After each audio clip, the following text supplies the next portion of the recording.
5 ноября прошлого года был я на приеме у акима города. У господина Сагентаева? У господина Сагентаева. То есть вы экс-депутат были у Сагентаева? Да, да. И вот он меня хорошо принял, потом выслушал и поручил начальнику управления экологии Сетимову, чтобы он изучил этот проект, и вместе со мной зашли мы, чтобы к акиму, к Сагентаеву, Бахчан. Получается, смотрите, то есть вы попали к господину Сагентаеву на прием, показали проект, ему понравилась ваша идея, он передал указ, получается, управлению экологии, да, для того, чтобы рассмотрели ваш продукт, да, то есть то, что вы столько лет создавали, и что в итоге посмотрели? Да, Бахчан Абдирович так поручил, но Сетимов пренебрег, игнорировал эти указания и перестал со мной общаться, на звонки не отвечал, и так и это дело... И все, и забыли, короче. Да, а после этого я начал заново писать письма, опять-таки, как ему не доходят. Раньше я тоже вот сколько писем во все инстанции пишу, к первым руководителям не доходят письма. Президенту пишу, получают там помощники, они отправляют министру экологии. Министр экологии, он не в силе, он говорит, у меня денег нет. Пишу акиму города, к нему письма не доходят, получают замы, помы, они не решают проблем. И вот так вот уже 13 лет хожу, оббиваю пороги чиновников. Всем привет, дорогие друзья, вы на канале LiveKZ, меня зовут Курявцев Валерий, а это Аскарбек Макин. Он обратился к нам, потому что столкнулся с крайней абсурдностью со стороны местного исполнительного органа, со стороны местной исполнительной власти, его не слышат давно уже довольно-таки, оббиваются огромное количество порогов. Но сначала расскажите про себя, пожалуйста, кто вы, что вы, почему вы выдающаяся личность в нашей стране? Я Макин Аскарбек Маликаждарович. 1943 года рождения. Долгое время проработал на производстве. По натуре вообще я изобретатель. Всегда что-то новое изобретаю. Вот где я не работал, я поднимал многие заводы с колен, как говорится. Вот. Строил дома и по натуре изобретатель. И вот... Ваша жена учитель, насколько я знаю. Я дошел от мастера своим трудом до генерального директора. Жена тоже была учительницей, заучем, директором школы. Дети тоже трудяги. У нас вся семья вот трудолюбивая. И вот в 2007 году я придумал, начиная с 2007 года, придумал 10 видов оборудования по очистке воздушного пространства загрязненных городов. Сейчас я хочу еще дополнить то, что вы были депутатом. Да. Причем не один раз. Да, я был депутатом. Расскажите просто. Я был депутатом, когда работал директором Гормолзавода. Еще при советской власти, дорогие друзья, когда были честные выборы. Да, директором Гормолзавода Актюбинского. Я был депутатом районного совета. Потом, значит, меня перевели генеральным директором Джесказганского объединения. Я там дважды был депутатом городского совета. Потом меня перевели сюда, в Алматинский молочный объединение, генеральным директором. Я здесь был депутатом городского совета. Вот, поэтому я 4-жды был в 3 городах депутатом городского совета. Так, ну хорошо, а теперь давайте к проектам. То есть у вас есть 10 основных проектов, Да. 6 из которых вы уже даже запатентовали. Да, 6, имею 6 патентов на Вот, получается, эти патенты ваши, да? Да. Угу. Имею 6 патентов. Получается, с 2007 года вы ведете это дело, да? Да, с 2007 года эти виды оборудования, они по очистке воздушного пространства очищают смог, сажу, копоть, бактерии, вирус. Поэтому к сегодняшнему дню, как раз когда свирепствует коронавирус, прям срочно необходимо это оборудование. Надо его немедленно внедрять. Оно даже не только сегодня, оно в принципе принципе, срочно да, необходимо да. в 21 веке для всего мира, мне Да, кажется. да, я вам вот вначале говорил, что вот в Алмате такова загрязненность, что на душу населения за год по 200 килограмм, оказывается, этой сажи приходится, этой копоти. Жуть. Да, потому что основная массу загрязнений дает транспорт. Автомобили, да? Автомобили. Транспорт. В городе 1 000 000 машин ходит в день. 800 тысяч местных и 200 тысяч приезжих в день. И вот от этих машин вот такое. Ну и, соответственно, потом эти ТЭЦы, домашние печи, вот это все, котлы на заводах маленькие, большие, разные есть. Все это дело дает такую вот атмосферу. И вот это же ведь воздух, он же идет по всему свету. Он, допустим, он не останавливается где-то здесь, ветром уносит его по всему свету. Вот тот раз летел на самолете с Алматы до Астаны. Раньше над Балхашом тогда пролетаешь, был смог стоял. Сейчас вот по всей трассе, воздушной трассе вот смог стоит прям страшный. Это страшно. Ледники тают. От чего Ну, с ледники? ледниками вообще Да. довольно-таки известная тема, да, из-за осадка. И все из-за смога. смога. Оказывается, видите, ледник имеет свойство отражать, а сейчас Солнечный отражательная свет, да. способность прекратилась, потому что накрыло смогом, как одеялом. И ледники тают. А это же всемирный может и к потопу привести. Это страшное дело. На самом деле это экологическая проблема довольно-таки высокого уровня. И если же я вкратце скажу, смотрите так, то есть с 2007 года вы прорабатывали проекты, которые направлены на то, чтобы, то есть это стационарные установки, да, разного характера, которые направлены на то, чтобы как раз таки очистить наше воздушное пространство, да, от как раз таки загрязнения. Я хочу показать просто один из ваших проектов, он мне очень понравился. Казалось бы, что это просто сувенирная, просто какая-то установка, да, но на самом деле эта юрта устанавливается в городе, в разных местах, да, и эта юрта будет реально чистить наше воздушное пространство. Совершенно. И очищать, да, то есть от смога, от загрязнения. По-моему, это очень классно, это очень здорово. Просто на весь мир не хочу свои секреты говорить, а детально Да. я их раскрываю, потому что я был 5 ноября прошлого года, был я на приеме у акима города. У господина Сагентаева. У господина Сагентаева. То есть вы экс-депутат Да, были у да, Сагентаева. Да.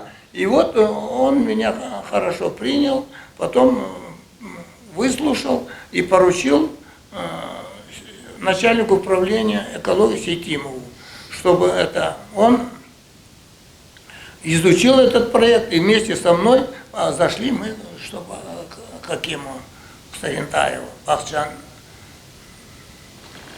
Получается, смотрите, то есть вы попали к господину Сагентаеву на прием, показали проект, ему понравилась ваша идея, он передал указ, получается, управлению экологии, да, для того, чтобы рассмотрели ваш продукт, да, то есть то, что вы столько лет создавали, и что в итоге? Посмотрели? Да, Бахчан Абдирович так поручил, но Сейтимов пренебрег, игнорировал эти указания и перестал со мной общаться. На звонки не отвечал, и так и это дело... И все, и забыли, короче. Да, а после этого я начал заново писать письма, опять-таки, как ему не доходят.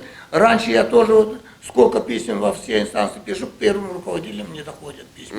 Президенту пишу, получают там помощники, они отправляют министру экологии. Министр экологии, он не в силе, он говорит, у меня денег нет. Пишу акиму города, к нему письма не доходят, получают замы, помы, они не решают проблем. И вот так вот уже 13 лет хожу, отбиваю пороги чиновников. Смотрите, вот такая интересная ситуация, да, на сегодняшний день ваш проект поддержали, да, то есть на самом деле Карагандинская область, Министерство экологии, Алматинская область, город Алматы. Да. Ну, а точнее, то есть представители, да? Представители, то есть, да. акимы, депутаты, Нет, бла-бла-бла. это начальник управления экологии, Да. замы. Ну, как они вас поддержали? То есть они просто сказали, что у вас классный проект. Да. А и поддержки всё. никакой-то они Да, не оказали? нет, да. Никто, кроме слов, никаких конкретных действий. Понимаете? Я вот знаете, что хочу заметить? Мне очень интересно такой момент.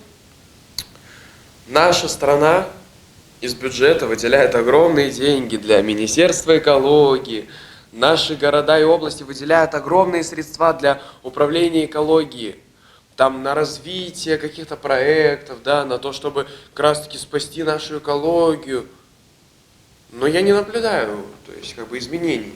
А тут я вижу реальный проект, то есть почему я согласился, да, почему нам понравилось ваше дело, потому что мы поняли то, что ваш проект, он действительно имеет смысл быть, и, честно говоря, мне в этот проект верится, в отличие от всей той ерунды, которую делают у нас вот в управлении экологией, в Министерстве там, экологии, да. Вот я не понимаю, как так получается. Вы тратите колоссальные деньги непонятно на что, а тут вам вот он, готовый проект, вы просто возьмите и делайте. Я не понимаю, честно говоря, всю эту ситуацию. Но вам я хочу задать вопрос. Вот давайте для тех людей, которые не до конца понимают, да, в чем же преимущество данного проекта, расскажите, в чем плюсы данного проекта? Плюсы данного проекта, в первую очередь, я скажу, это оздоровление населения. Оздоровление Каким населения. образом? Вот эти вот, мы будем ставить много везде повсеместно эти фильтры. Понимаете?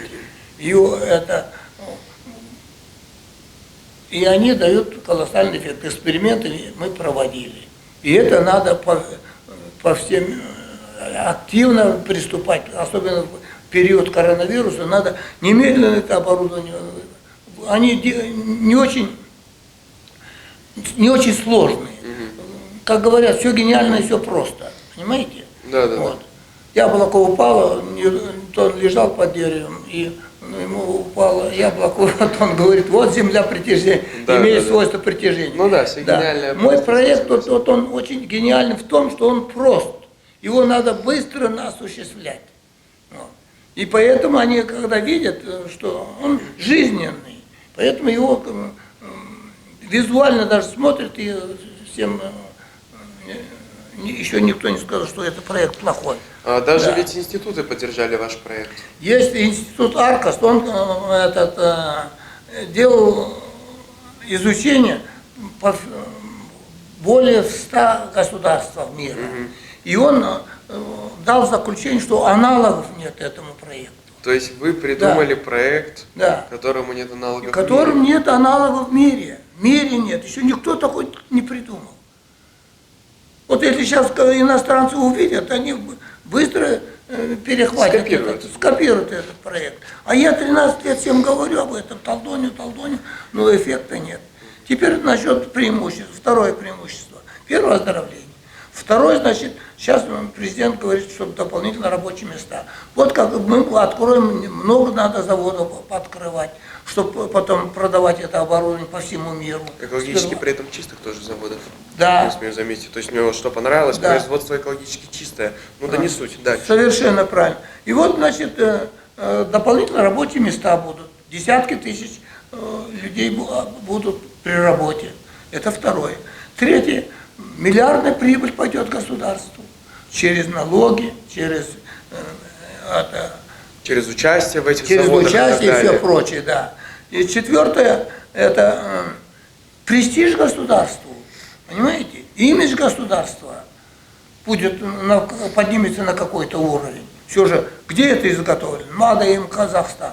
Почему мы, допустим, мы же кондиционеры покупаем, все оснащены, все кабинеты, офисы, дома кондиционерами. Все знают, что это Корея, Китай, да? А мы вот оснастим тоже, их будет столько много, что вот надо как кондиционеры.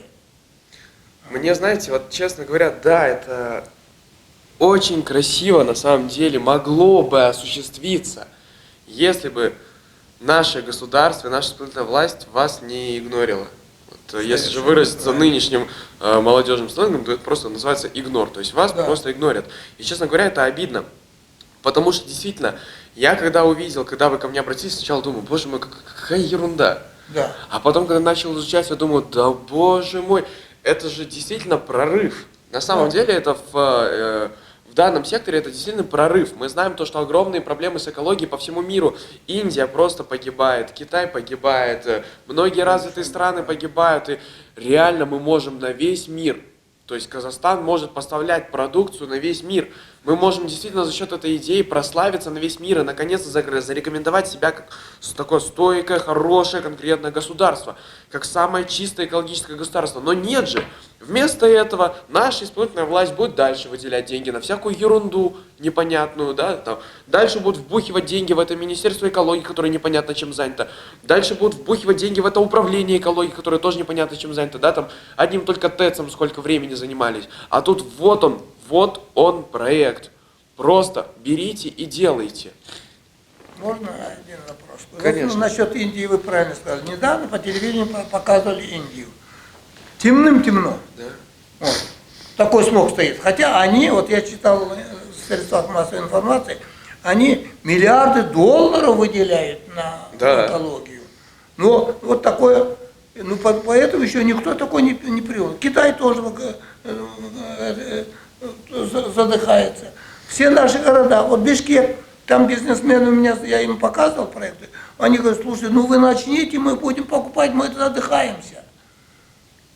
А в России все шахтные города задыхаются, в Украине все шахтные города задыхаются. У нас Усть-Каменогорск, Карагандар, Тимиртау, Актюбинск, а в Алмате что творится? Ну надо же это дело действовать, делать, от слов к делу переходить. И поэтому я просил бы Бахчан Абдировича, акима города, чтобы меня заново принял, и вот это все снова я объясню, и чтобы приступили к каким-то действиям. Потом обращаюсь к акиму Алматинской области, чтобы он тоже вот обещанные вот эти вот предложения, чтобы руку приложил, чтобы это задействовать, чтобы эти идеи. Потом я прошу президента, Господина Токаева. Да, господина Токаева, чтобы он меня принял, потому что я должен вот это все объяснить. Я к нему тоже многократно обращался, все письма не доходят до него. Вот.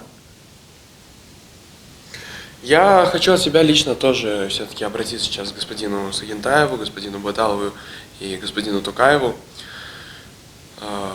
Уважаемые наши народные слуги, народные избранники, так вот интересно получилось, повернулась ситуация, то, что к вам, к народным, да, избранникам обратился тоже народный избранник, да, только советского периода. 4-жды депутат, человек, который поднял огромное производство, связанное с молочной продукцией, причем не одно, вы несколько производств подняли. Вы принимали, я видел, вы мне показывали это гордо, то, что вот на ваши заводы приезжали уважаемые гости еще в советский период времени. То есть, как человек, как технолог, да, определенного характера, вы показали свою стойкость, и вы были действительно, я так понял, народным избранником, да. И вот этот проект, который вы разрабатывали действительно более десятка лет, мне кажется, он действительно должен в скором времени уже быть задействованным.